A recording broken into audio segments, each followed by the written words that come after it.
morning, postgraduate students and our colleagues. Our today's presentation is based on the literature review as well as the theoretical framework. I'm going to co-present this workshop with my colleague, Dr. Fitong, and then I'll start with the part of the presentation, and then she will continue with the presentation. This is just the objectives or the outline of this workshop. And then the first thing we look at what is the literature review and also the theoretical framework. And then we'll also look at the purpose of literature review, and then how to identify a gap during literature review. And then we'll also look at the process of conducting literature review, and then a bit of academic writing and paraphrasing. And then we'll also look at the different approaches of writing literature review, and then some effective use of discourse markers. And then we'll also touch on issues around plagiarism and how should you as a student avoid it, and the how part of writing a theoretical framework. So as I present, I'll bring two different contexts within my presentation. I'll talk of writing literature review or theoretical framework during the proposal stage, as well as writing literature review and theoretical framework in the actual chapter 2. So the context will be a bit different. I'll try at least to draw a line so that as students, you'll be able to understand how to approach each at a different level. So first thing, let's look at what is literature review. During this process, as a student, you need to critically engage with the existing research within a particular topic or a particular area. So meaning during the literature review, we want the student to tell the reader what is it that it has been done in that particular area or that particular field by other researchers that have done their studies before you.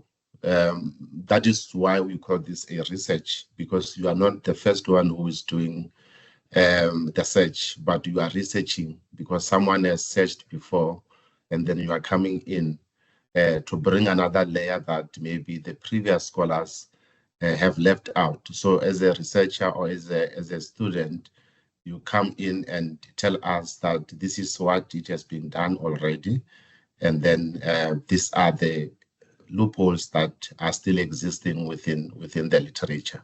So in other words, as you do your literature review, it has to answer certain questions. Certain questions in the sense that as you do the literature review, you are not reviewing everything, but you are reviewing the related literature that is in line with your study or with your research questions as well as your objectives. So the objectives then assist you as a student to streamline the literature that you ought to review. So it serves as a guideline to say, these are my objectives. Therefore, the literature that I can exhaust should be in line with those particular objectives. So that's the kind of roadmap that you need to follow as you do your literature review. Then let's look at the purpose of this process or the purpose of literature review.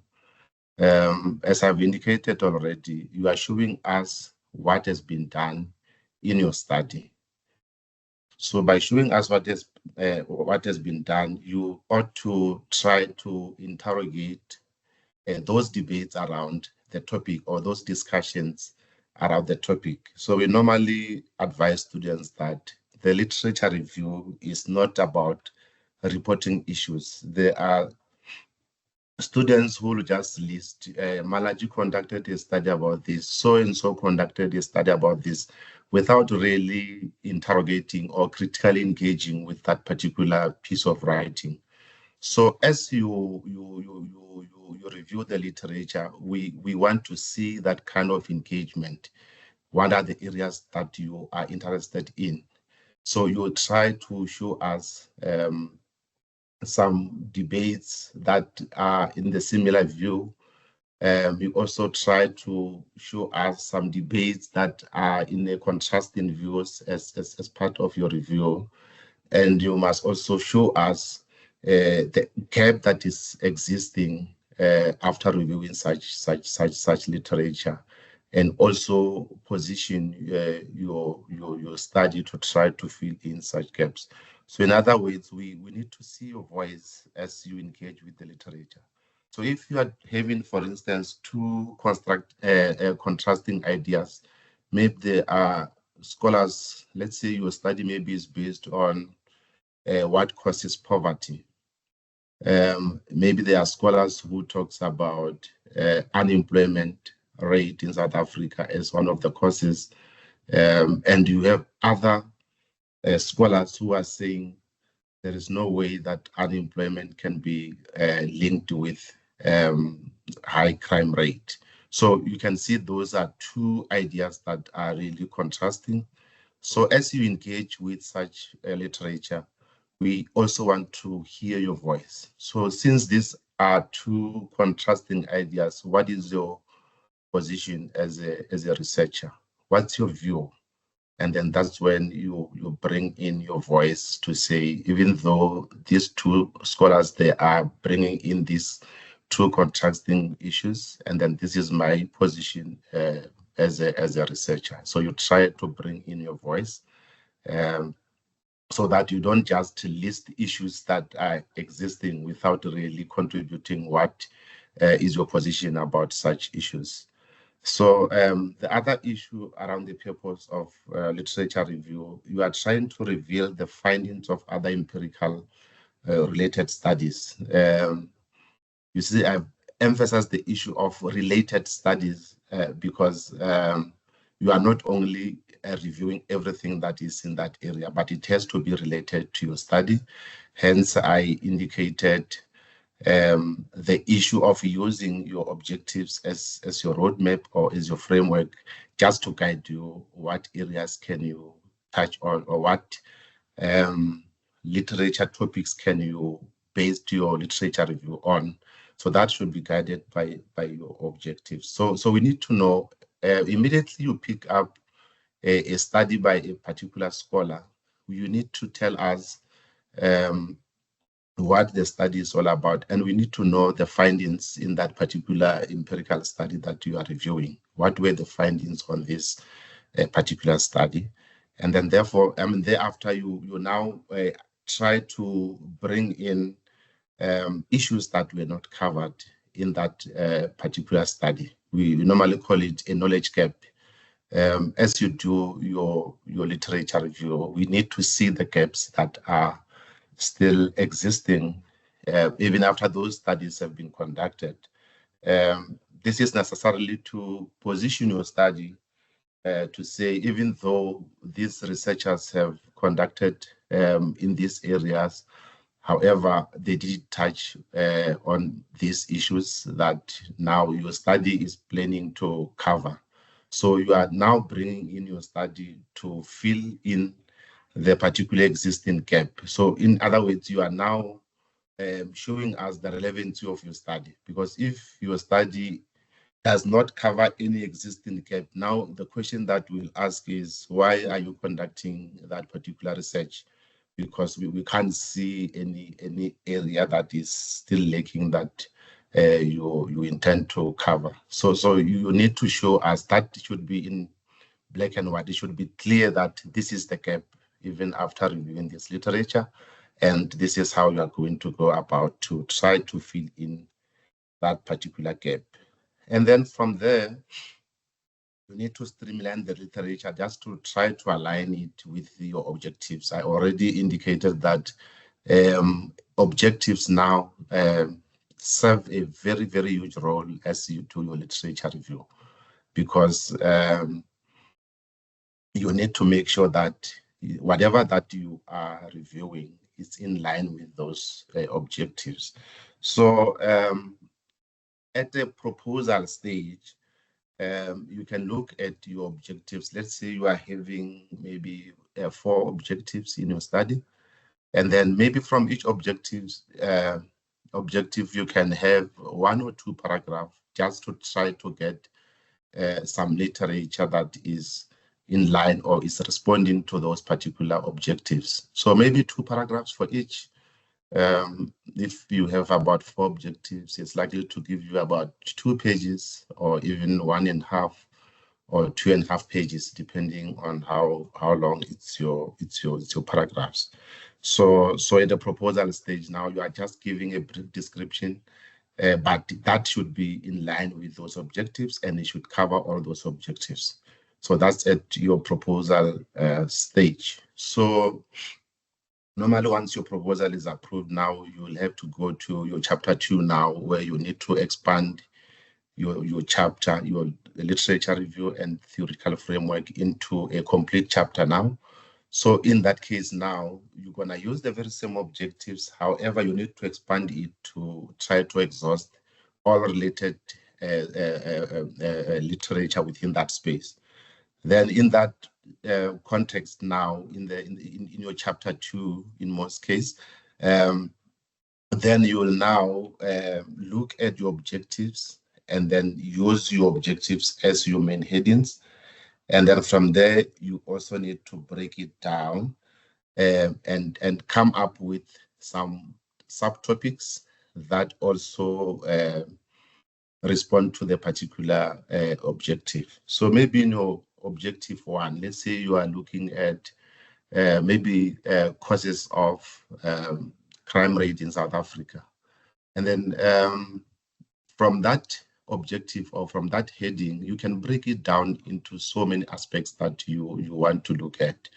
Can you look at, like I already indicated, issues around the issue of unemployment? You can talk about the issue of relevancy of the qualifications that most graduates are having. All those other things that talks to the issue of causes of high unemployment. So now you can have one objectives and break it maybe into 4 to 5 subheadings just to try to answer to that particular objective. And then once you exhaust all the related information in that objective, then you move to the second objective and then you do the same.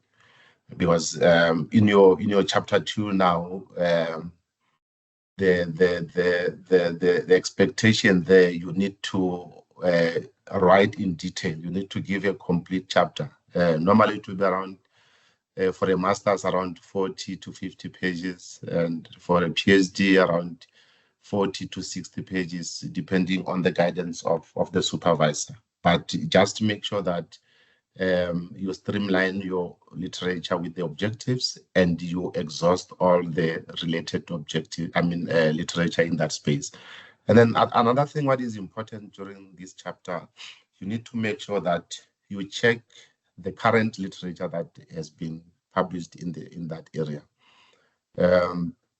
It doesn't help to use outdated literature, because when your study is going out for examination, examiners are in a position to pick that, and that will come as some of the comments to say you have used outdated literature. So try to use current literature. Normally we encourage students to use literature that is 10 years or less. However, as you pick the literature, it's very important for you to check. Let's say you are doing a PhD, you have maybe about 5 years to complete your PhD maximum.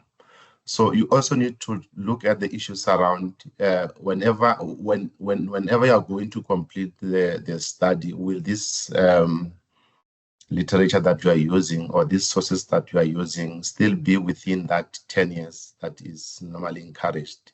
So if it's out of that, and then you better maybe look for the recent ones that will still be within 10 years upon your completion of the study.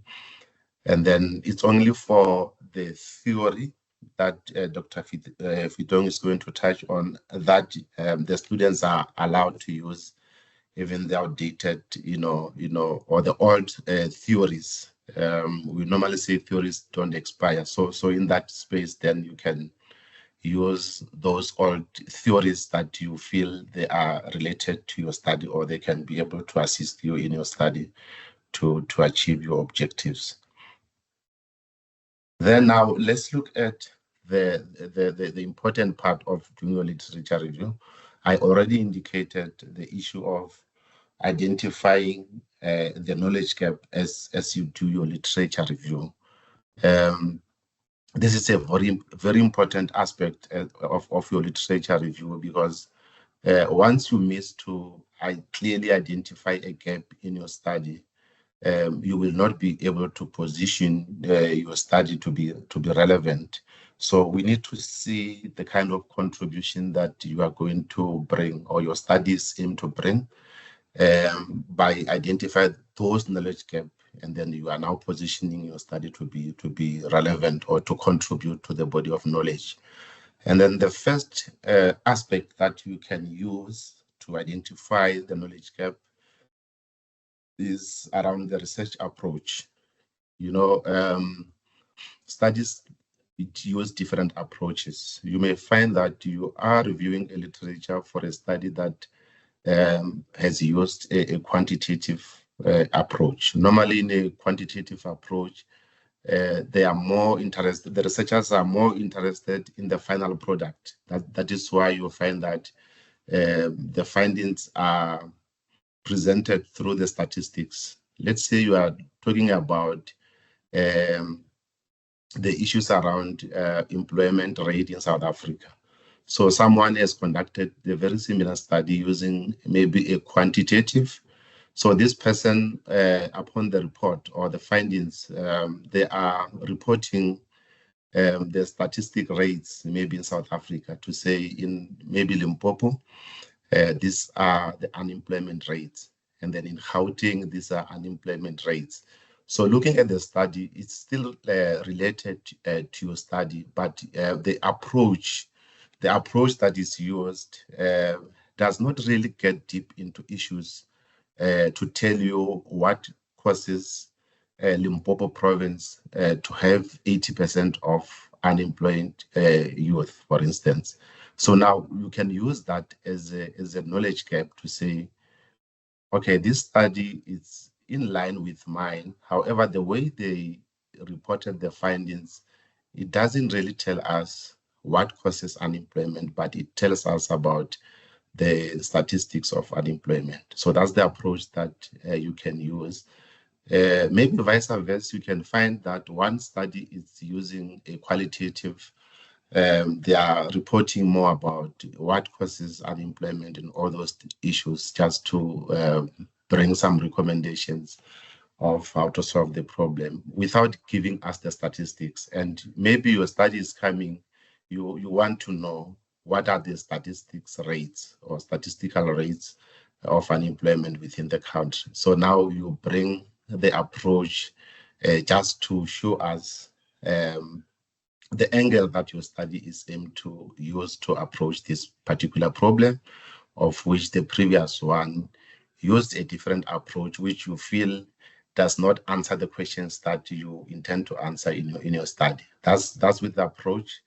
That's how you can use the research approach to identify such knowledge gap. And then you can also use the study focus. The study can be in line or related to the issue that you are investigating, but you may find that the focus is slightly different. Let's say you are reviewing this study that is looking at the issues of unemployment, maybe in a rural area or a rural context, but you want to look at the unemployment issues within the urban areas, for instance.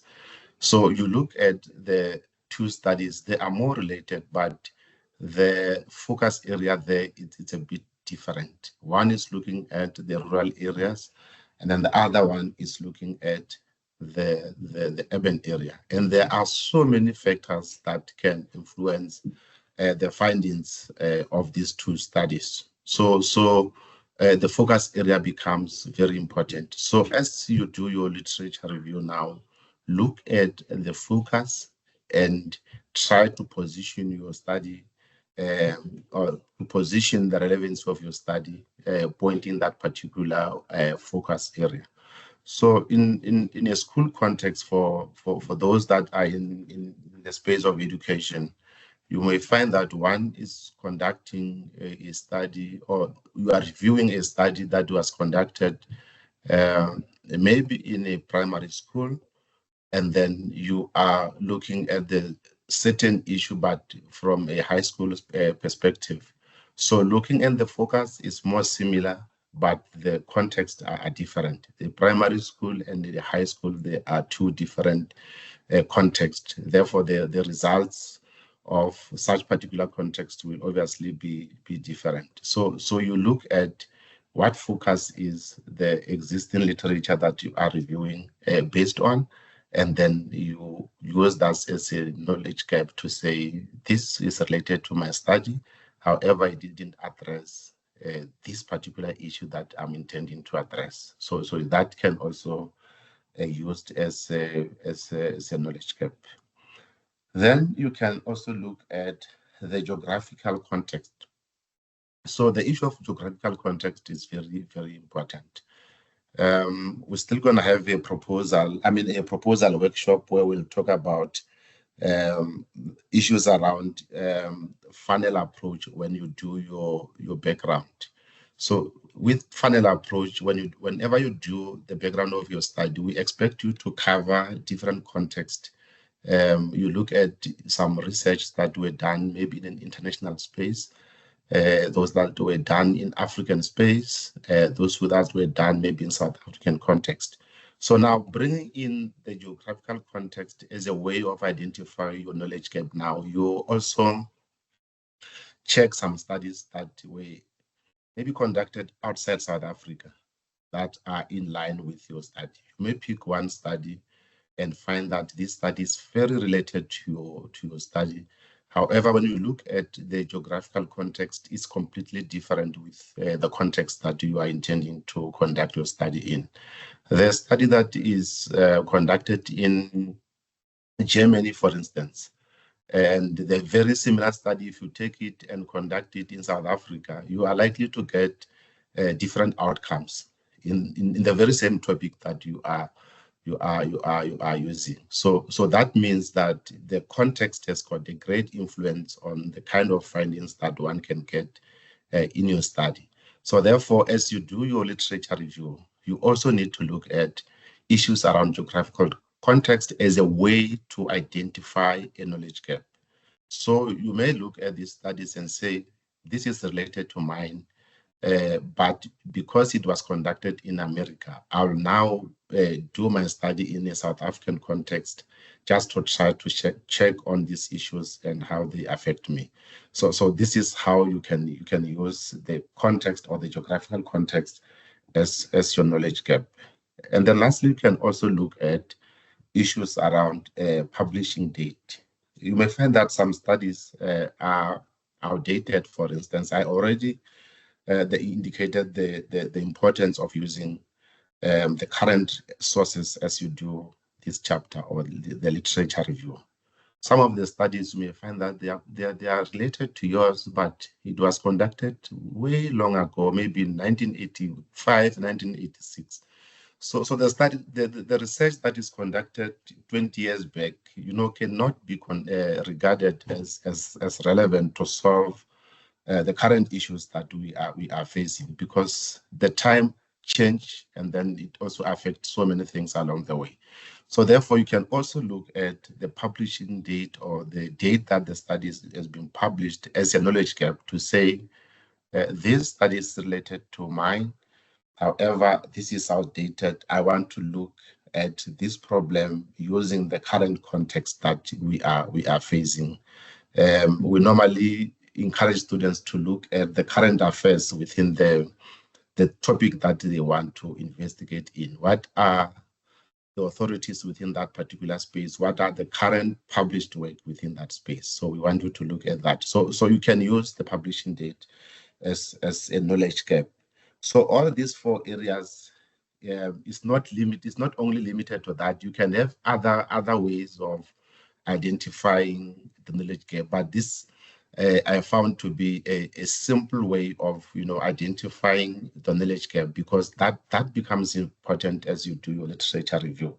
Without pointing out the knowledge gap within the literature that you are engaging in, you are now disadvantaging yourself. You are not selling your study for the reader to see how important is this study, or what contribution is your study likely to contribute at the end of this study.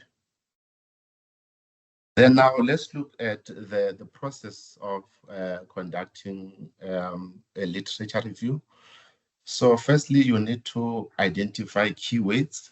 So as you open your literature review section, you also need to discuss related topics. We normally call them the operational words, or the keywords within your topic, and try to explain or discuss them within the context of your study. The issue of bringing in the context now becomes very important.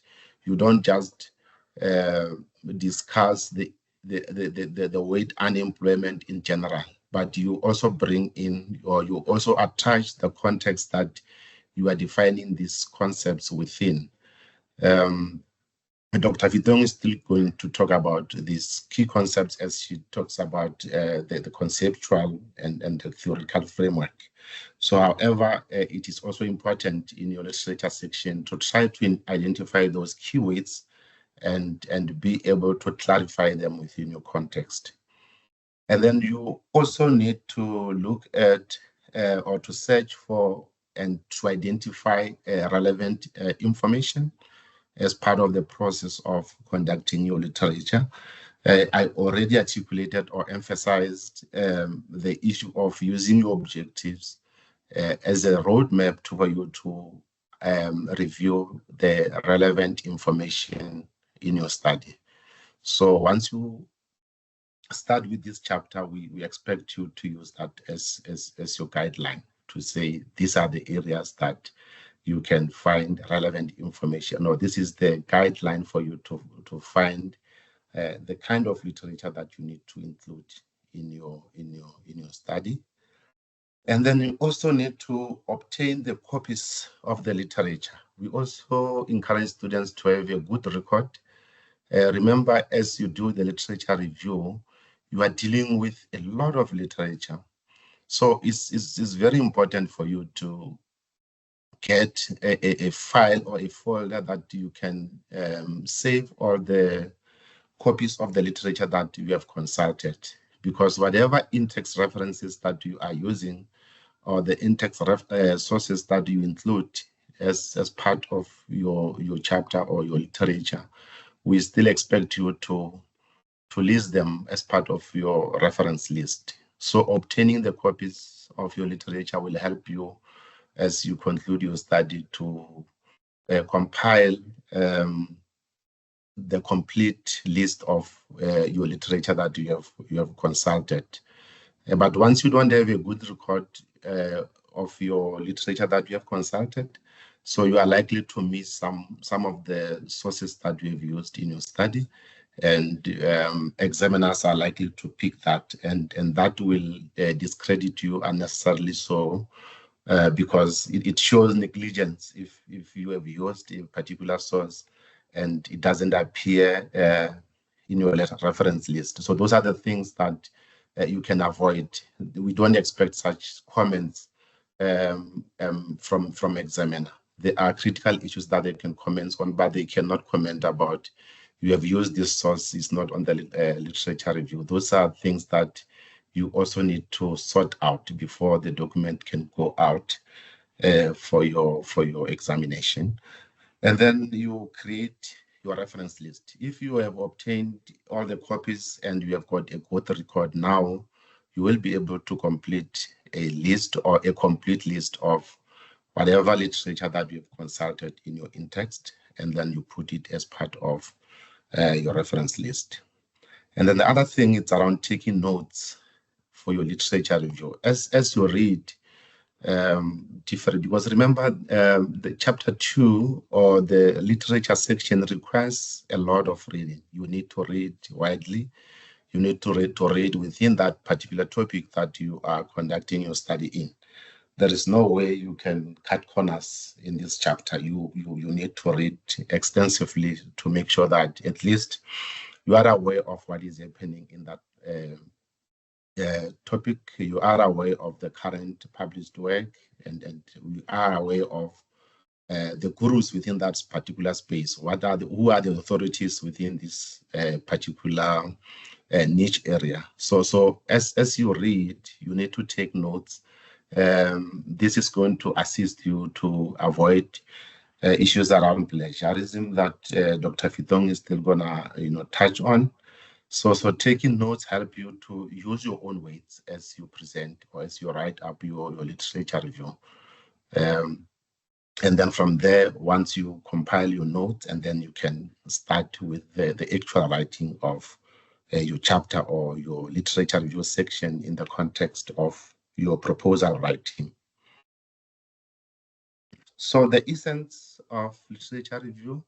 So as a writer or as a student, you need to prove to the reader that you are informed about the most recent and relevant literature within the topic that you want to conduct your study in.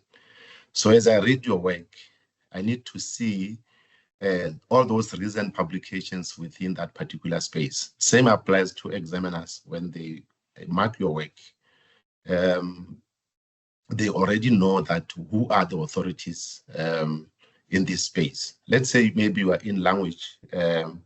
You are talking about maybe issues around translanguaging. In the context of South Africa, the authorities around that niche area, translanguaging, we have Professor Makalela from Wits University who writes extensively in that space.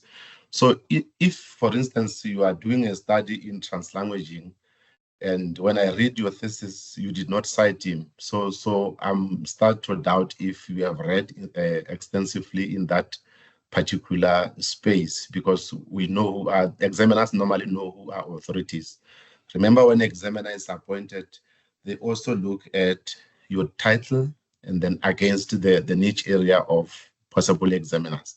So whoever that they find to be in that particular space or specialist in the topic that you are investigating in, then they are likely to be appointed as your examiners. So you cannot cut corners. They know who are the most recent published work within that space, and then as well as the issue around relevancy. The relevancy, I already advise you to use the objectives to guide you to review the relevant literature. So you also need to prove to the reader that you have good understanding of the main published work and that are conducted in a particular topic. So you need to know what are the main published work within that space, what are the recent published work within that space. So the kind of material that one can use to compile the chapter literature review or the section literature review in the proposal stage, you can use some online material. You can also visit some books that are published. And then you can also look at some dissertations from the library just to see how other students have approached the similar topic. And then the issue of looking at the dissertations also helps you to look at some dissertations that your promoter or your supervisor has promoted before. So this assists you to look at how the students conceptualize the chapter or the section literature review, just for you to follow the very same format. Because remember, supervisors can approach this chapter different or can advise you to approach it different. But if you look at the dissertations that they have already promoted, you are likely to align the type of or the style of writing with what the supervisor is using. So it's very much important to go and check some students that your supervisor is already promoted, just to assist yourself to align with such writing style. And then you can also use the peer review articles, which is important. And if you are to look at the recent work, I think this is a way to go. The peer review articles, every day articles are published in all the areas. So in your area, as you are writing today, some authors are publishing an article today. So it's very important to look at what are the recent published work within that particular area. And then by using the peer-reviewed articles, I think it will assist you to balance your review section. Then you may also look at the documents that are relevant to your study. You can look at the policies. Those are the documents that you can consult as part of your review, and then you use them to conceptualize your chapter. So you'll find the documents and try to link them with a particular objective that you have in your study, and try to tell us what does the policy say about particular issue, and try to engage with that particular statement. Maybe you can even bring some authors that are in line with that particular document that you are reviewing, and then tell us what are the knowledge gaps and all those things. And then also the government publications. You can also look at some publications that are from the government and try to conceptualize them to make or to come up with your literature review. And then what is important is you need to read widely as possible. There is no way you can complete your literature review section or your chapter 2 section without really reading widely. You need to read and read and read. There is no way you can cut corners in this space, colleagues. Then let's quickly look at issues around paraphrasing, which becomes very important. As you write your literature review, you need to paraphrase because you try to avoid issues around plagiarism that can lead you into serious problems if you are found plagiarized in your work. So issues around paraphrasing becomes very important. And then what is to paraphrase? You are rewriting information from another source using your own weight. That is why, as I was talking about the process of writing literature review, I emphasize issues around reading and trying to take notes. If you read and take notes, and then you will be able to paraphrase whatever that you are writing using your own weights. However, you don't have to change meaning. You need to keep the same meaning, but you present it using your own weights. So that's very important. And you should do that without committing any plagiarism. So let's look at 2 ways that one can plagiarize. And firstly, you can plagiarize when you use information without citing the source. So once you use the information that you found from particular researcher without acknowledging them, that can be regarded as a plagiarism. Because whatever information, if you got the information from my study, I have a right to claim that this is my knowledge, not your knowledge. So as a scholar, you need to acknowledge me, indicate that this is from Malachi, it's not my information. And then the other way that you can plagiarize is when you paraphrase too similar to the original. So whatever paraphrase you are making, make sure it's not too similar to the original. I normally see students trying to cheat when it comes to this. They'll get a particular paragraph from a particular scholar, and then they go to, you know, this on the computer, there is this synonym thing. They just go to the word and then say, what is the synonym of direct? And then they change direct and put a synonym of that, and then they just throw that throughout the chapter, so or the paragraph. So that can be regarded as plagiarism. So make sure that you read the information to your understanding, and then you try to write it using your own words, and then you acknowledge the source at the end of the day. So 3 key to write a good paragraph, which is important as you write, because you know the chapter 2 is one of the chapters that we can establish if this student is a good writer or the student is struggling with academic writing, because that's where we can be able to see the extent of your skill as a student or as a scholar. To what extent can you write in a scholarly manner? So the first thing, to write a good paragraph, you need to use your own words and your own sentence structure. So whatever sentence structure that is used in a particular source that you are reviewing or you are using, you don't need to follow the very same sentence structure. Use your own sentence structure, and as well as your own words. Try to summarize it to your understanding and use your own ways or your own way of presenting a particular idea. And then you must also make your paraphrase approximately the same length as original. So you can't have a one sentence source from a particular author and paraphrase it with a paragraph. You see the alignment there, it doesn't make sense. So you end up distorting the message of that particular scholar. So try to make sure that whatever you are paraphrasing is more or less the same as the one that is original. And then the most important one, you don't have to change the meaning of the original.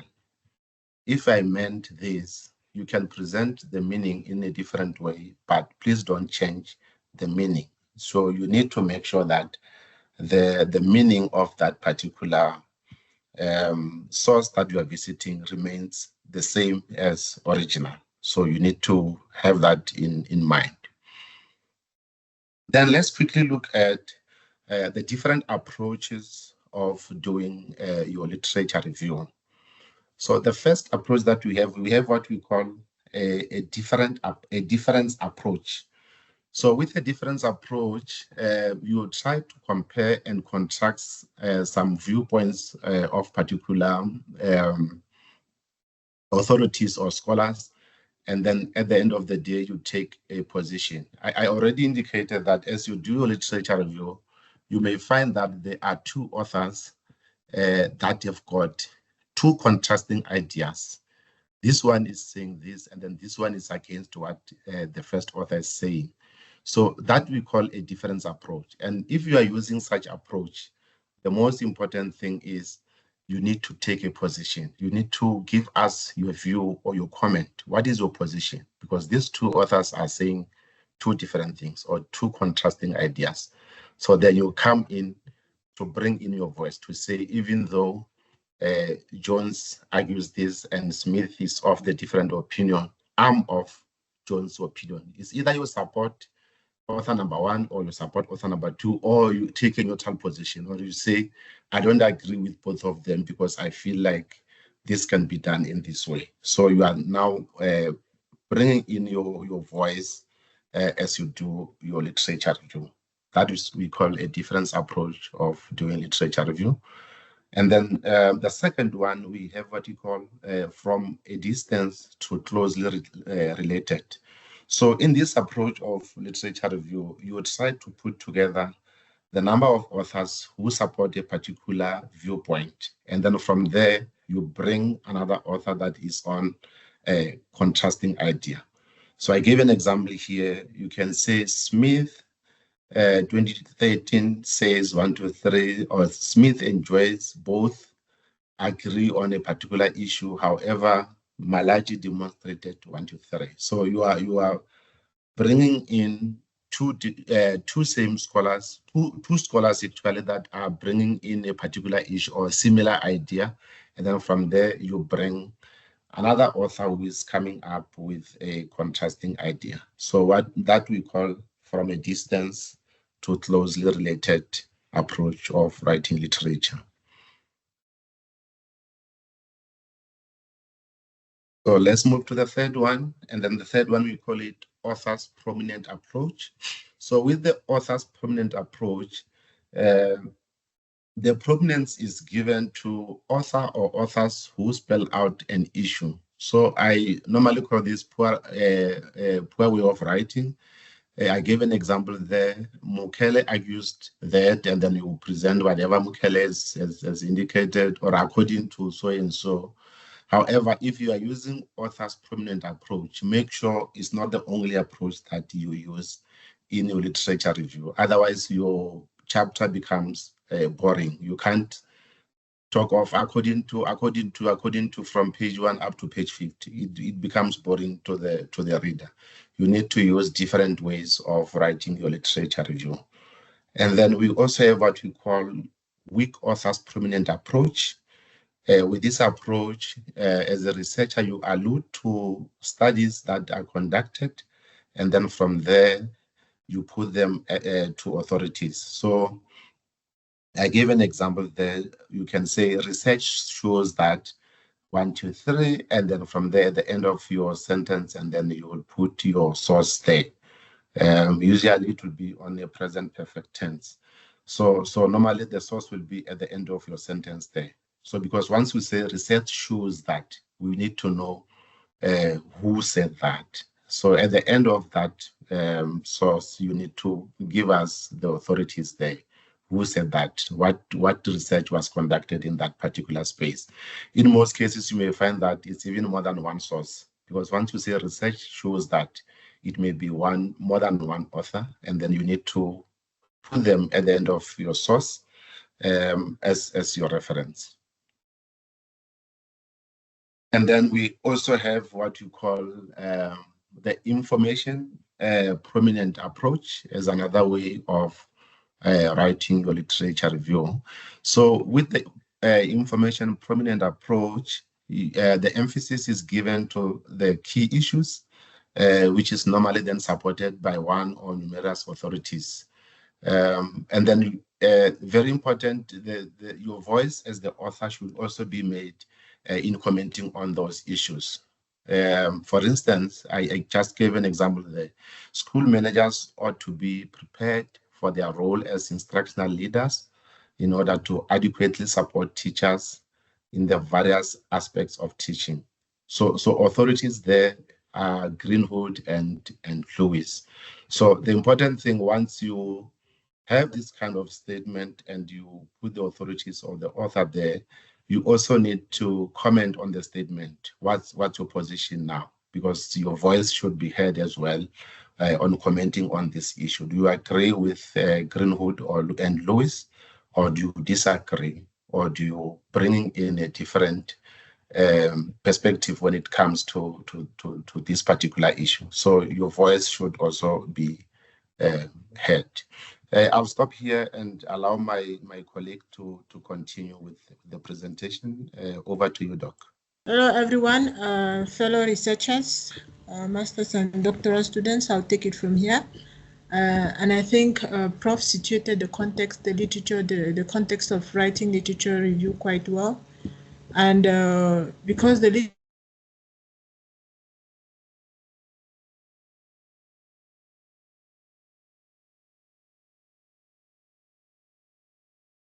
show that there is a flow. There needs to be a flow from one paragraph to another, from one section to another, of the different concepts that you are covering within your literature review.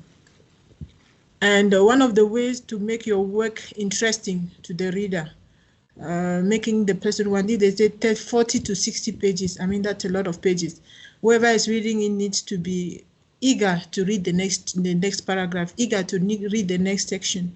So you need to make it interesting. And one of the ways through which you can make your work interesting to the reader is by using discourse markers.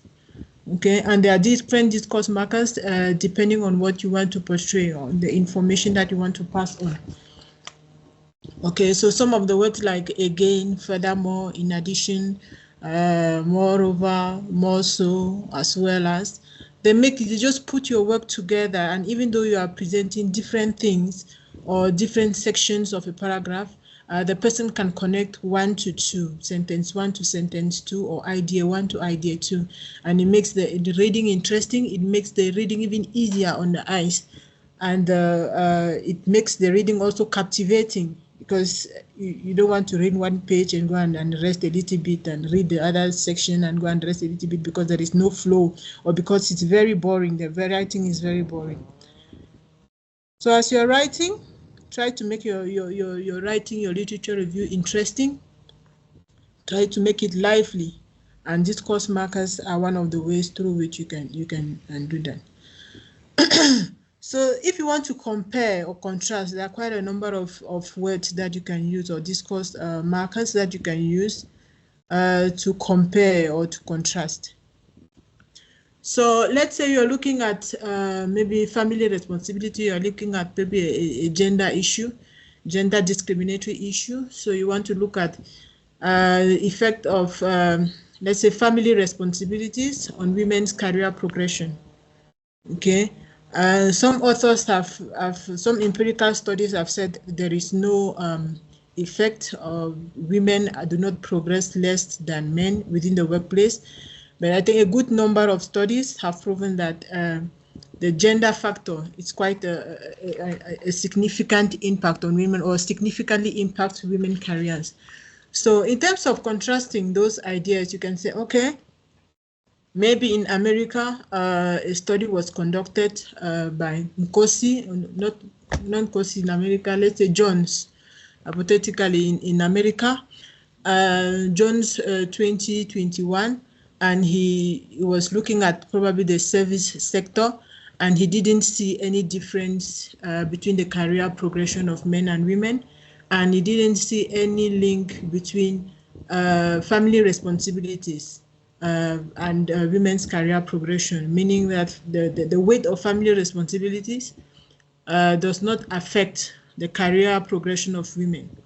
Contrarily, so you're presenting a contrary idea. Let's say Nkosi 2024 conducted a similar study in South Africa, and in the service sector still, and he found that career progression is greatly affected by the weight of family responsibility on women. So it means the more family responsibilities you have, then the lesser chances of you progressing at work. Okay, those you have already presented different views, contrary views, and you can group quite a number of studies, maybe in America and Europe, or different studies in America. When you come to South Africa, different studies again in South Africa. And as Prof was saying, you need to make your voice heard about those things. What do you think? What is the stance that you're taking? What do you want to investigate? But you can say, given the African context and the gender issues that we are having within the African context, you are hypothesizing that there is the family responsibility, or the weight of family responsibility is one of the reasons for which women are not progressing within the workplace. Okay, so you've presented two contrary views, and you are presenting your own point of view. So you're making your voice to be heard among different researchers, or among different authors. Okay. So in Africa, it has been done probably in America. Then you take some studies in Africa. But you want to say that maybe this person, both studies were done in the service sector. Okay, but I want to prove this thing. I want to prove something. I want to try this thing in the mining sector.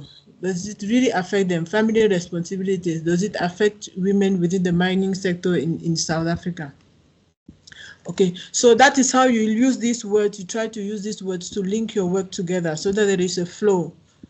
Okay, or you can say, however, even though these studies were conducted in the service sector in America, by Jones in South Africa in the service sector by Nkosi 2021. I want to conduct it. However, the African culture, or maybe in a village in the Eastern Cape, it's different. I want to look at Eastern Cape, women from the Eastern Cape, and what are their perceptions about family responsibilities, and how does it affect their career progression. Okay, do they feel that, do people in the couples and within the house, do they feel that the task of taking care of children, doing house chores, doing things, is it linked to women's, is it tied, is it a task that is assigned to women, or is it a task that everybody can do? Because some of those things, those cultural issues can affect the way, the perceptions of different people. So however you want to look at it specifically, maybe within the context, maybe within the Eastern Cape, maybe within the mining sector, that is your own different point of view that you are bringing in.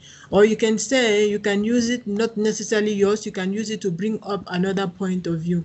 So in America, Jones conducted a study and he found that maybe family responsibilities do not affect women's career progression. Nkosi in South Africa found that maybe, let's say again, family responsibilities do not affect women's career progression. However, let's say Malachi 2023 found that, conducted a similar study in the Eastern Cape, and he found that family responsibilities have a huge impact or greatly affect women's career progression. So you're using these words now to balance the different point of views, to bring across the different ideas in a logical way, in a way that makes sense, and in a way that is interesting to the reader. Okay, so maybe you've discussed these things before, and you've said, okay, based on what Jones said, based on what Kosi said, and based on what Malachi said, okay, I'm taking this stance. I'm saying that even though these are the service sector and the mining sector, I want to look at this thing in the education sector, within the universities or within the school setting, education. How does family responsibility affect women's career progression? So when you look at those things, if you are able to, you've made those points as you progress, you can refer now back to, as mentioned before, family responsibilities have a great impact on women's career progression. So you're referring to something that has already been said within your work. So you don't want to be repeating the same things over and over again. So just a mention of it, you are referring the person back. If the person was following, then they should be able to pick up that this is linked to something that you had said before. If they weren't really following, they can go back and look at what you've said before to be able to identify the main idea that you made at that point and link it to what you're trying to say now. So sometimes we want to emphasize on something. So we've looked at, Jones has looked at this phenomenon in America, and Kosi has looked at it in South Africa, in the same sector, but there are different studies that have looked at the issue, and it seems to in China, in Russia, and that seems to be an issue with the way women are treated within the workplace and the way it affects their career progression. So you can say inevitable or different, or obviously there is an issue. If it's not family responsibilities that are affecting women's career progression, what other issues are affecting their career progression? It can be their personal drive. It can be maybe they are not that motivated as men to progress within the workplace. It can be that they are not willing to do the sacrifices that the men are doing within the workplace.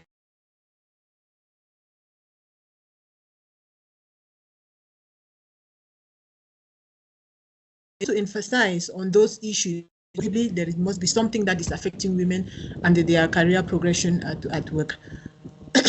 So you want to add example. For example, then you can say maybe, for example, Ernst and Young conducted a study, and they found that women are not progressing the way men are progressing at the speed at which men are progressing. They also found that women are having lower positions within the workplace. are occupying mostly lower positions. You can say McKinsey, which is another organization, found that women are usually in administrative positions. And when you give, you are looking at examples. So you say, for instance, this, in this case, McKinsey said this, Ernst and Young said this, and you are taking the examples, you are drawing examples from different contexts. So you want to bring them together. For instance, in this case, in this particular case, or notably, things like that. So you are bringing everything together. You can also use this discourse markers, okay, to show the order of things. So you can use initially, so you're stating your point. Previously, a study was conducted in America in the service sector, and it said the career progression of women is not affected, or family responsibilities do not affect women's career progression. Following this, Nkosi 2022 conducted a similar study in South Africa and found and concluded and had an agreed or concluded and was in agreement with Jones. So subsequently, Malachi 2024 decided to do the investigation in the mining sector, and it found that women's family responsibilities greatly affect their career progression. So you can see the link. So I presented the points and what happened before, the next what happened, and this needs to be aligned. So if you are using these words to show the order of things, so previously, then it needs to be followed by, so there needs to be an order, a chronological order in what you are doing. Okay. So remember also that you need to be able to write, and you need to be able to the introduction of your paragraph, and the end it needs to say what you're trying to say in that paragraph, and at the end there must be some kind of a concluding line or a concluding sentence at the end. Again, you need to follow that even for each concept that you are drawing or which point that you are trying to prove. You should be able to, at the end of the day, give a concluding remark or a concluding statement. Okay. And in terms of your chapters and in terms of the different sections, you've said these different things about family responsibilities on women's career progression. So at the end of the day, in conclusion, Jones has said this, Nkosi said that, Malachi said this. So what is the conclusion? Okay, so if two of them, if Jones and Nkosi are saying that the family responsibilities of women does not affect their career progression, and maybe only Malachi 2023 says it affects greatly, what is your conclusion? What is your stand? So in conclusion or in stand, or to summarize, what is your summary? What are you trying to show, or what are you trying to prove? So bringing everything together to give a summary of what the points that you are trying to make. So one of the things as well with literature review is writing, revising, probably until you submit your work. You need to be able to go through your work again and again, because each time you go through a written section, I bet you there will be something that needs to be changed. There is something that needs to be improved. There is something that needs to be added, and there might be something that you need to remove. So writing is a process, especially the literature review. It's a long chapter, and that can be sometimes boring as you're writing. So you need to write, you need to revise. Okay, you need to make it dynamic, you need to make it logical, you need to make it interesting. So the different paragraphs that you're writing, you need to get the basics of how to write a paragraph, how to write a sentence, introductory sentence, concluding sentence, your main points. I think that's one of the things that will really make your work interesting. So when you read the first sentence in a paragraph, you need to be able to know what the paragraph is about. And at the end, the last sentence need to kind of portray kind of a summary or an ideal summary of what that paragraph is about. So when you're writing, because you're looking at other people's work, you're considering other people's work to include in your study, you are allowed to do quotations, but you need to do that with care. Okay, avoid quotations, avoid quoting text or other authors unnecessarily. And one of the things Prof was touching on, which comes in very important or strongly here, is the ability to paraphrase, because your ability to paraphrase will also help you to be fluent when you're writing. Your ability to paraphrase will also help you to avoid the shortcut, because sometimes quotes are like shortcuts too, because I don't want to think, I don't want to put it in my own words, I don't want to take time to understand what the person is saying, translating it into my own context before writing it. I just take a direct quote. So you need to avoid direct quotes because sometimes they break the flow of your work. You use it only when it's really necessary and you can't do otherwise. You couldn't have said it in any other way because it breaks the flow of your work. So when you are paraphrasing again, as Prof touched on this, you need to make sure you do it rightly.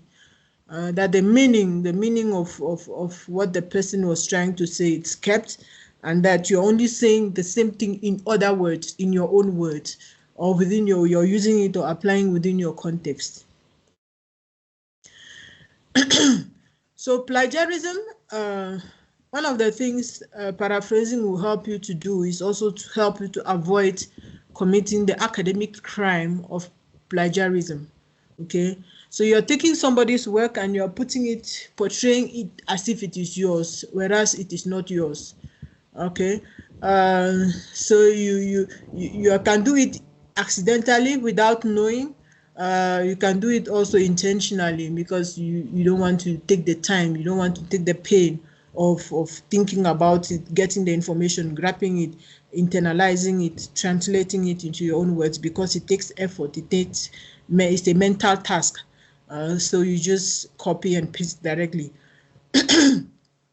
So you need to avoid that at all costs. And as Prof was saying, it's something that can be costly in terms of examination of your work.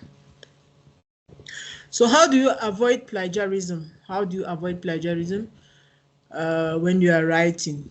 Okay, avoid copying and pasting text from electronic sources, because when you pass it through Turnitin, you tell you exactly where you got it from, the exact words. You go and pick it up from there. So just avoid copy and pasting. So paraphrasing, if you look at the text, you read the text, you understand it, and you put it in your own words. I think it will be a better way of portraying than copying and pasting. Okay, as you are reading for your literature review, just make sure you have a piece of paper or a pad in your notes place in your computer where you can take down notes, because taking down notes will help you to be able to internalize the information, translate it, understand it in your own word, put it in your own words, and most especially apply it to your context, which is the study that you're trying to conduct, or the phenomenon that you're trying to investigate, as presented in your research topic. Okay, so if you are using, Prof was touching on the two types of plagiarism. So at the end of the day, make sure you acknowledge the source. The fact that you paraphrased and you put it in your own words does not make it your own work. It's somebody's work that you used, so you need to acknowledge them. Even though you put those in your own words, you need to acknowledge the source.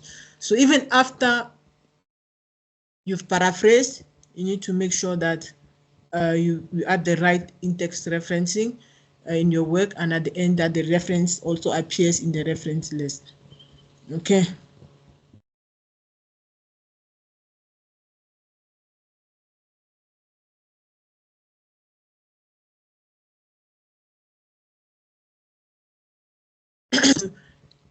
Bring it within your own context.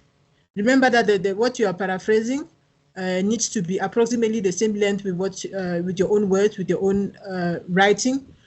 However, you need to be able to pick up what information in this quotation is relevant for what I'm trying to do, relevant for my topic, relevant for the message that I'm trying to convey. So it can be a long text, but your quotation, the relevance of it is just a section that is relevant to your work. So if we take a topic, for example, designing the right learning approach for postgraduate students, that's my topic. That's the topic that I want to investigate.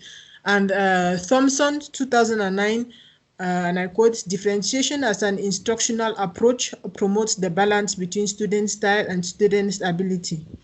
Differentiated instruction provides the student with options for processing and internalizing the content and for constructing new learning in order to progress academically. When I look at this quote, I go back to my topic. What is it that I'm trying to bring out here? Designing the right learning approach for postgraduate students. So if I want to paraphrase it within my context, I need to be able to take what are the essential ideas or information from the original source. How can I bring it together? How can I condense it? And how can I put it in my own words? And how can I make it relevant to the paper that I'm writing, or to the text that I want to the information that I want to pass through? How do I make it relevant in my context? So looking at the topic, designing the right learning approach for postgraduate students, I can paraphrase as lecturers use differentiated instructional approach by customizing lessons to every student's learning and skill needs. And I still have to reference. Okay, I still have to reference, even though I didn't do the direct quotation, I still have to reference. Also remember, if you're doing a direct quotation, you need to add the page number. So the page number is missing here, so it would have been Thompson 2009, page 9, P9. So if you're doing a direct quote, remember you need to put the page number. So in this context, I've tried to bring it, I've looked at what Thompson said, and I'm putting it in my own context in the topic based in, and I am aligning it to the topic that I'm trying to investigate here. Okay, and I'm using my own words, okay, and I'm making it relevant to what I'm trying to cover. So always keep that in mind. So in terms of using quote, remember we've been saying your work needs to be interesting, there needs to be a flow. And when you have so many quotes in your work, it shows that you didn't engage, you didn't engage your own thoughts, your own mind. You didn't use your own critical thinking skills to understand and to analyze the information that was in front of you. So it's just like a copy and paste. It's just that you do the proper referencing with the page number. That's why you need to avoid the direct quotations. And I think we've said that extensively. Paraphrasing is one way of helping you to write without using too many quotes. So if you're also citing literature, you need to look at things that are relevant to what you are trying to write, okay? And you also need to look at things that are recent. I think Prof touched on that. You need to look at what was said within the context or within the area that you are trying to write, what previous authors said, which ones are relevant to your study, and which ones are not. If we go back to our example of family responsibilities and the impact on women's career progression, okay, you might look at the women, you might decide to consider, and you have to decide what is relevant for your study and what is not relevant for your study. You can say, because I'm doing the service sector, Jones 2021, and which was conducted in America, and Kosi 2020, which was conducted in South Africa, were both done in the service sector.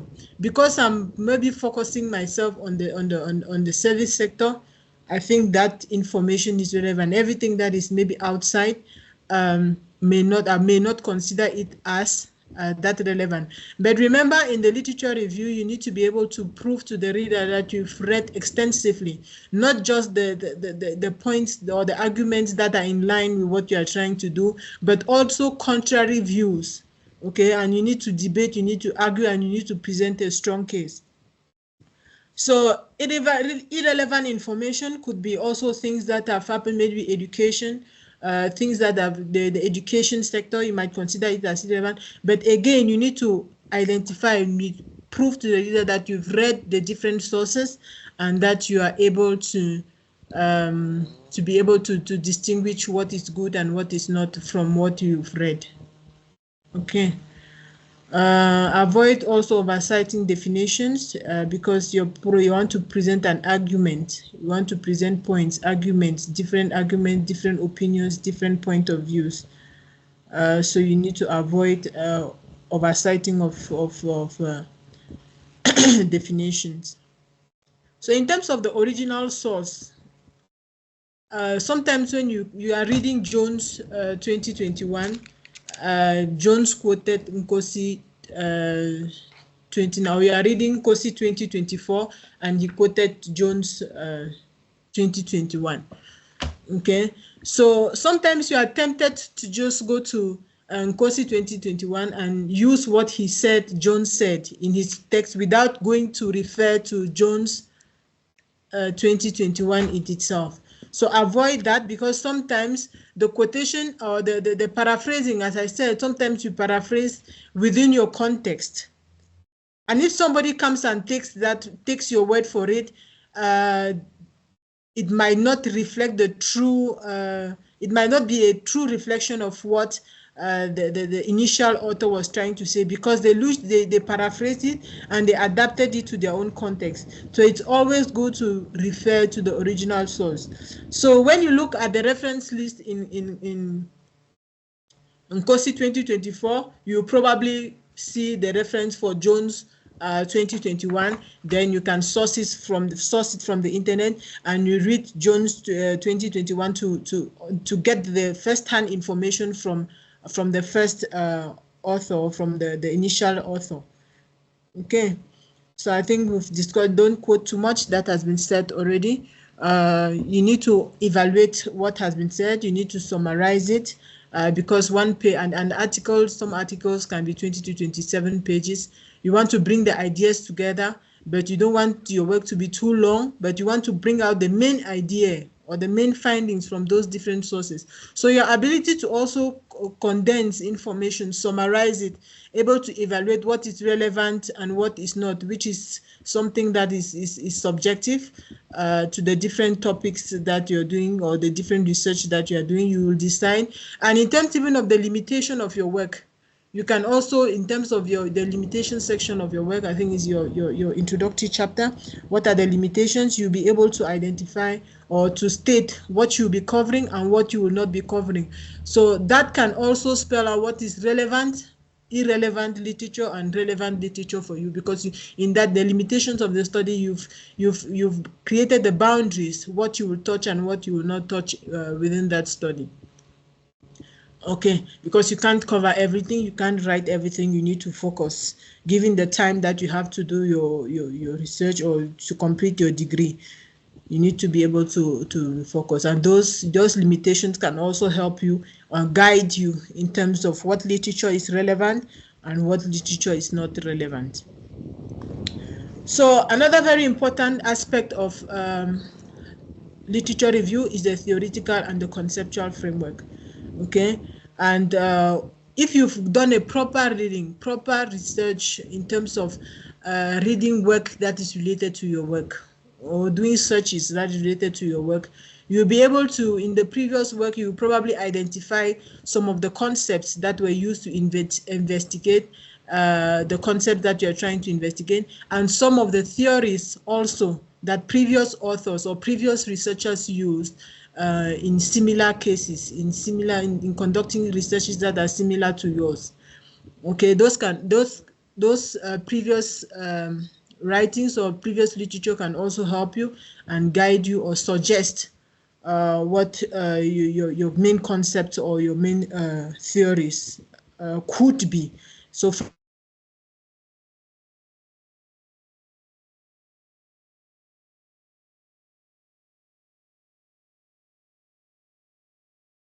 which work are used to conceptualize your research. Remember, your research, you can't do everything. You want to confine your work to something. You want to be specific in what you're doing. Okay, and you can use both the theoretical and the conceptual framework in your study, and you can choose to use only one and that depends on you, and that depends on your supervisor's preference. So you need to discuss with your supervisor in terms of what they want you to do, both theoretical framework or and conceptual framework, or they want you to do one. Remember, whatever the case is, whatever research you're conducting, it needs to have a theoretical backing. Even if you are not having a theoretical framework, it needs to have a theoretical backing. It needs to be based on a theory to give credibility to your work. Okay. So the theoretical framework will serve as a roadmap for developing your arguments, because theories have been investigated over time and they have proven to be true.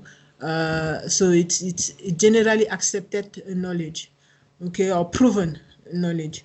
So it builds you grounds, it gives you grounds on for your arguments. And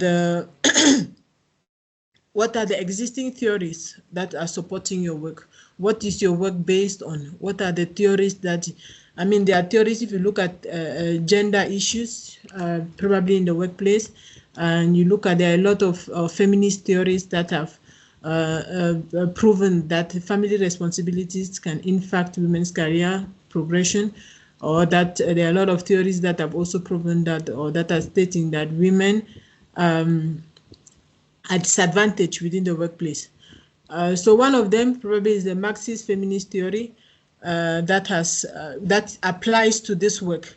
So this Marxist feminist theory, it will support, if my argument is that family responsibilities affect women's career progression, then the Marxist feminist theory, which states that women are often exploited within the workplace for capital gains, then it can be used to support my argument. So it gives backing, it gives a stronghold on on the argument, on my research, on the research that I'm trying to conduct.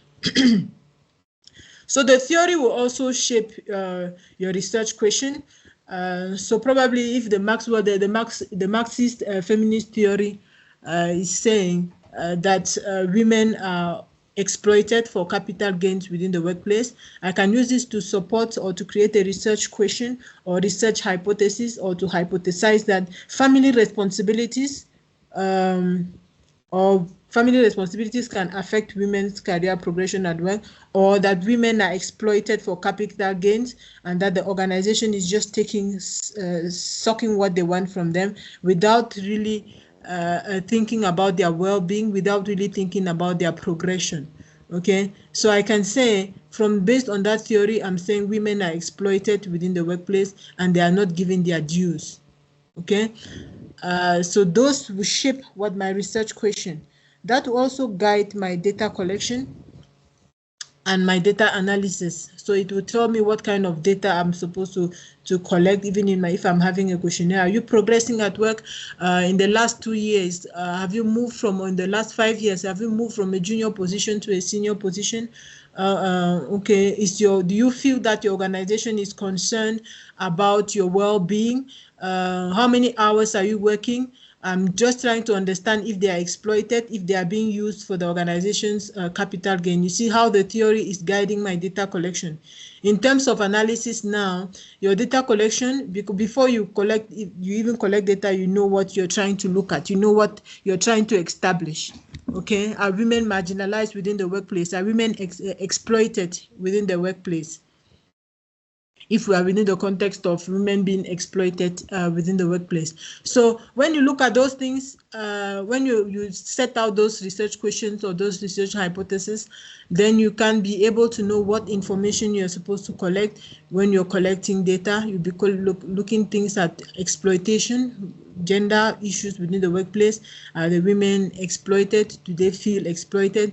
Are they being taken advantage of for capital gains? Those are the kind of things. And all of these are informed by my theory, by the Marxist feminist theory. Probably if you take another theory, the approach will be different. Okay, so if you take another theory, maybe on gender roles, maybe you want your approach to the topic will be different. So this is just to support that or just to emphasize that your theory will guide or will support your research and tell you how to move within your research. And in the same way that you collected data, with the key things that you're trying to identify or to investigate or to understand, you'll be able to know how you analyze that data, to come up with the results that you're hypothesizing, whether you're confirming that your hypothesis was right or you are rejecting or refuting it, okay, depending on, that's in a quantitative study. And if it's in a qualitative study, what are your findings, what are the main things that you're coming up with out of that research. So basing your research on a theory also gives you it also gives credibility to your research. It tells you that it tells people that this research is based on something that has been proven over and over again, so it's credible. So how do you write your theoretical framework? You need to identify the main concepts within your study, okay? Depending on what your study is, the concept will be different. You need to be able to define them using the theoretical lens. Say if I'm looking at the exploitation of women within the workplace, which affects their career progression. Career progression will be one of my main constructs. How do I define women exploitation? Okay, how I define women exploitation will be based on the theory that I've chosen, which is the Marxist feminine theory. What does exploitation mean? What does it mean? Based on that theory. And the theory can also, in this case, the theory has guided me to be able to understand or to say what I mean by exploitation of women, because exploitation of women can mean different things to different people in different contexts. So this will help me, given the theoretical framework or my theories, the main theories that I've selected for this study.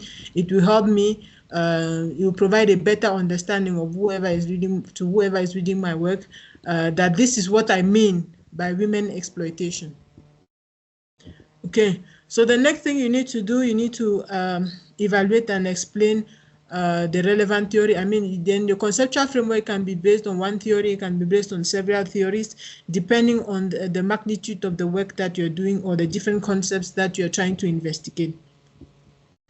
And key to this is to be able to say how the theory fits into your study. And you see in the example I just took, I was trying to establish how does this Marxist feminine theory fit into my study of the exploitation of women within the workplace that retards or that hinders their career progression. So you'll be able to identify what the theories are, how do they fit into my research, and that will also help you to identify what your research objectives are. Okay, do you want to understand why that's the case? Okay, why women are not progressing, or why are women exploited? You want to understand the rationale behind it. Do you want to establish whether it is true, whether actually they are being exploited or not? So this will also assist you to achieve or to guide you in setting your research objectives. Okay. And in terms of showing how it fits, I think that's been covered. You need to show how it fits. You're not just stating a theory just for the sake of stating it because they said you need a theory. You just take any theory and you just state it. You need to state the theory. What is this theory about? And how does this theory relate to the work that I'm doing, or to my topic, and to the research that I'm trying to do? So the theoretical framework. So if you look at the theory, if you're taking a theory, you need to consider all the aspects of that theory, if it's a theoretical framework, okay? In a conceptual framework, you can take a part of a theory, a part of different theories, as we'll see in our next chapters. But if it's a theoretical framework, you need to consider all the tenets of that theory. So if we are looking at perceived parental entrepreneurial passion to technopreneurship intention, okay? We are looking at the moderating role of perseverant and perceived parental entrepreneurial reward. So that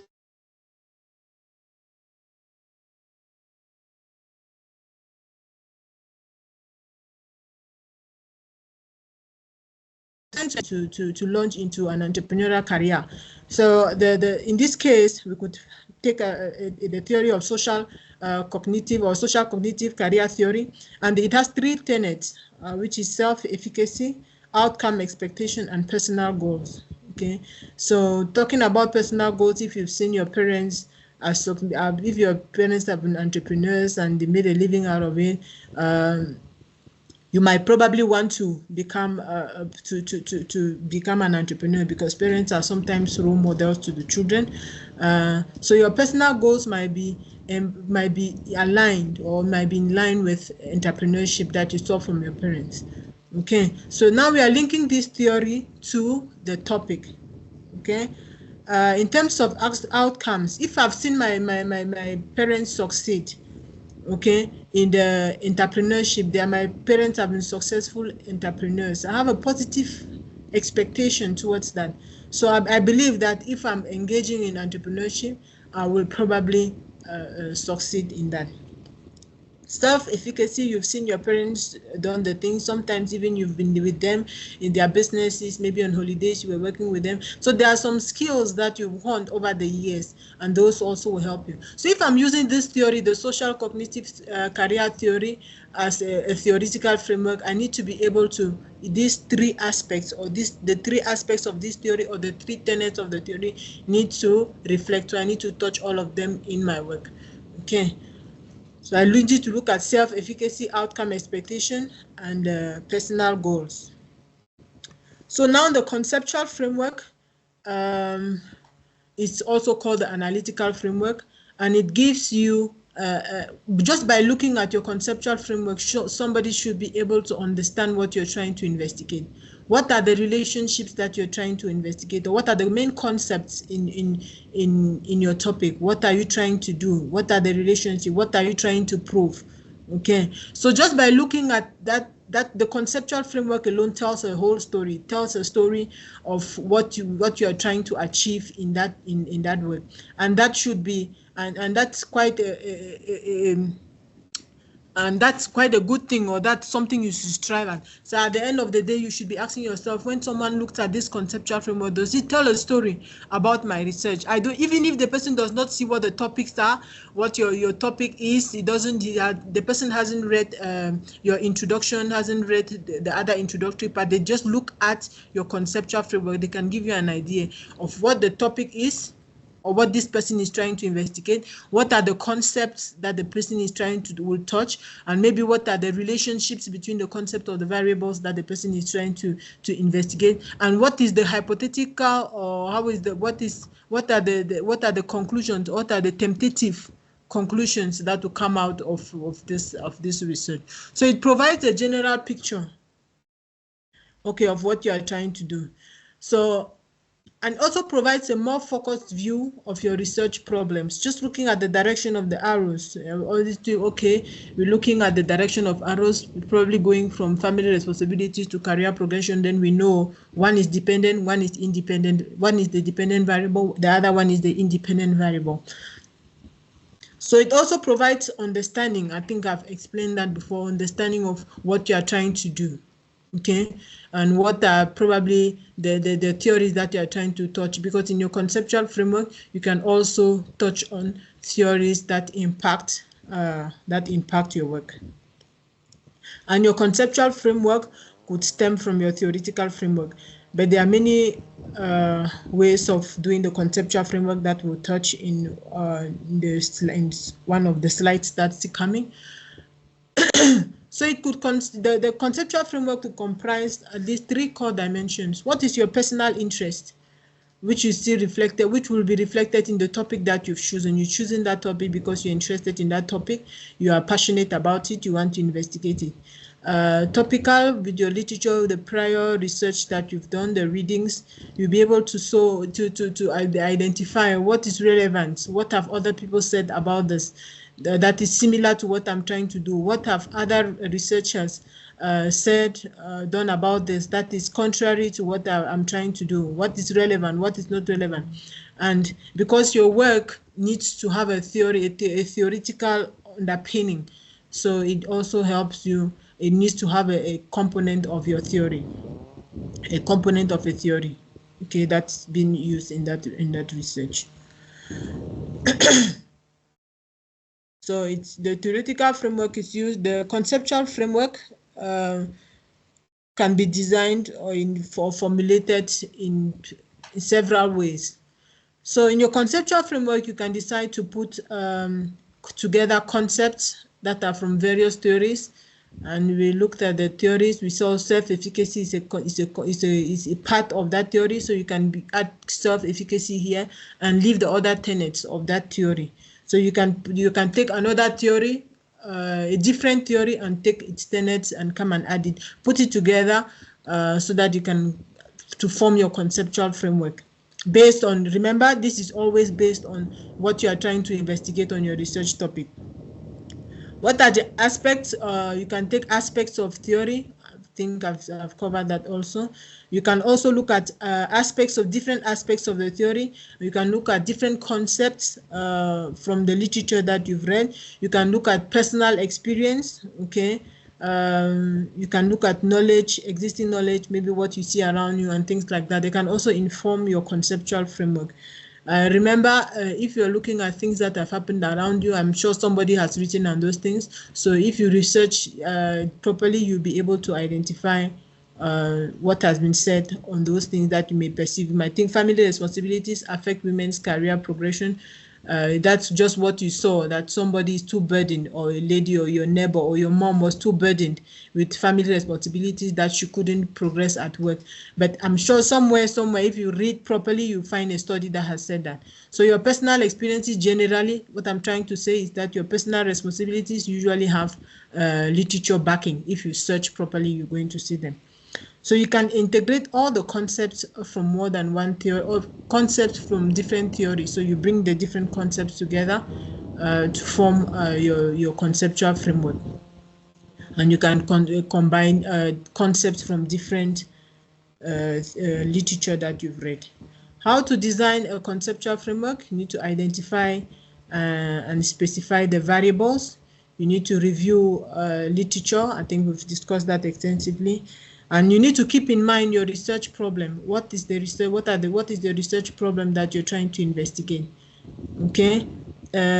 So generally, the conceptual framework is presented in a graphical way, or it's a diagram, but you can use it. You can also do it in a narrative form, but it's always better to present it diagrammatically so that as you see it and it speaks, diagrams speak better than words.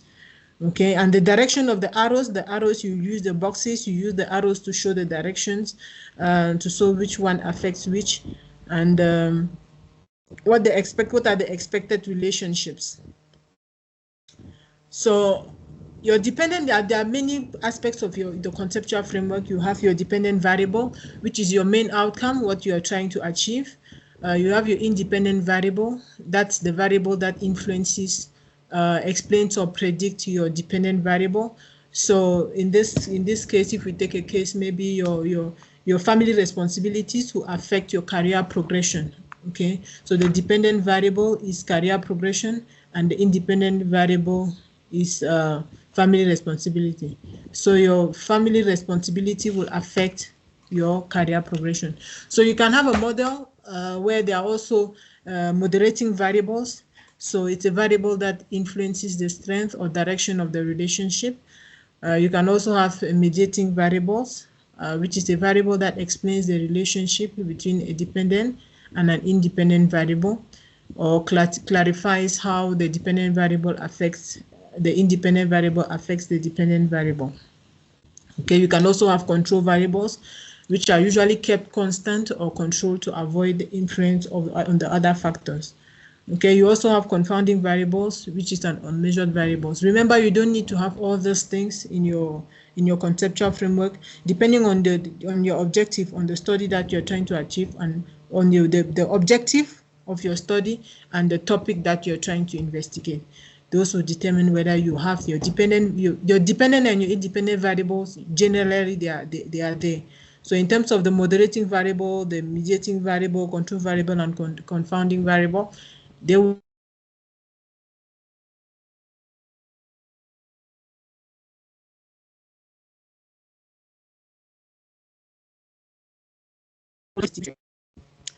So how do you design a conceptual framework? Okay. So we look at probably the social, we are trying to investigate the social, the impact of social media usage on academic performance of college students. So we are trying to say, or we are trying to investigate whether using social media can affect a student's academic performance. So you can see the arrow moving from social media usage and to academic performance. So social media usage is your independent variable, and academic performance is our outcome, which is our dependent variable. So we now see how self-discipline can moderate this relationship. So if you are self-disciplined, if you are disciplined enough, then you can have time to use social media, and the rest of the time you can commit it to your academic studies. So the impact, if you are self-disciplined, maybe the impact on the impact of your social media usage on your academic performance would not be that high. But if you are not self-disciplined and you spend the whole day on Facebook, Instagram, and whatsoever, then probably your academic performance will suffer more.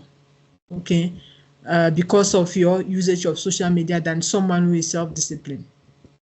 So we also see the mediating variable, the arrow leaving from, you see the pointing of the arrows, the direction of the arrows is telling you the direction of the relationship or the hypothesized relationships.